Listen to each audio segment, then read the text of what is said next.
যুক্তরাজ্যে যাওয়ার স্বপ্ন এখন আরও ব্যয়বহুল।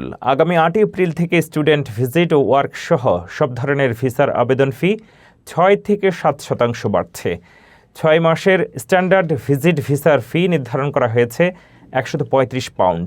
তবে কিছুটা স্বস্তির খবর হলেও শিশুদের ব্রিটিশ নাগরিকত্ব নিবন্ধনে ফি কিছুটা কমানোর সিদ্ধান্ত নিয়েছে ব্রিটিশ সরকার। বিস্তারিত জানুন প্রতিবেদনে। বিশ্বজুড়ে অভিবাসন প্রত্যাশীদের জন্য নতুন দুঃসংবাদ দিচ্ছে যুক্তরাজ্য। দেশটির সরকার সব ধরনের ভিসা এবং নাগরিকত্ব আবেদনের ফি বাড়ানোর চূড়ান্ত সিদ্ধান্ত নিয়েছে। আগামী ৮ এপ্রিল থেকে কার্যকর হতে যাওয়া এই নতুন নিয়মে শিক্ষা, কর্মসংস্থান ও ভ্রমণ সব ক্ষেত্রেই খরচ বাড়ছে উল্লেখযোগ্য হারে। ইউকে হোম অফিসের ঘোষণা অনুযায়ী অধিকাংশ ভিসার ফি ৬ থেকে ৭% পর্যন্ত বৃদ্ধি পাচ্ছে। এখন থেকে ৬ মাস মেয়াদী স্ট্যান্ডার্ড ভিজিট ভিসার জন্য আবেদনকারীকে গুনতে হবে ১৩৫ পাউন্ড। দীর্ঘমেয়াদী ভিসার ক্ষেত্রেও ব্যয় বেড়েছে কয়েক গুণ। ২ বছর মেয়াদী ভিসার ফি নির্ধারণ করা হয়েছে ৫০৬ পাউন্ড, আর ১০ বছর মেয়াদী ভিসার জন্য খরচ হবে ১১২৮ পাউন্ড।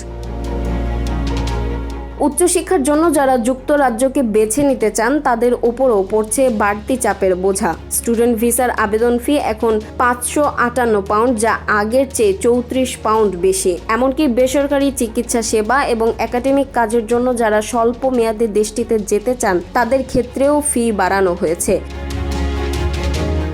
দক্ষ কর্মী বা স্কিল্ড ওয়ার্কারদের ক্ষেত্রেও ফির অঙ্কটি আর আগের মতো থাকছে না। স্পন্সরশিপ ভিসার মেয়াদ অনুযায়ী খরচ বেড়েছে ৫০ থেকে ৯৯ পাউন্ড পর্যন্ত।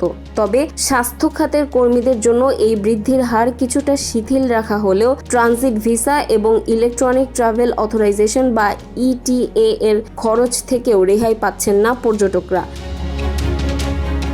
বিশেষজ্ঞরা মনে করছেন এই সিদ্ধান্তের ফলে বাংলাদেশ সহ উন্নয়নশীল দেশগুলোর নিম্ন আয়ের কর্মী ও মেধাবী শিক্ষার্থীরা সবচেয়ে বেশি ক্ষতিগ্রস্ত হবেন। তবে এর মধ্যেও কিছুটা স্বস্তির খবর হলো শিশুদের ব্রিটিশ নাগরিক হিসেবে নিবন্ধনের ফি কমানো হয়েছে। সামগ্রিকভাবে যুক্তরাজ্যের এই নতুন ফি কাঠামো দেশটির অভিবাসন প্রক্রিয়াকে আরও ব্যয়বহুল ও চ্যালেঞ্জিং করে তুলবে।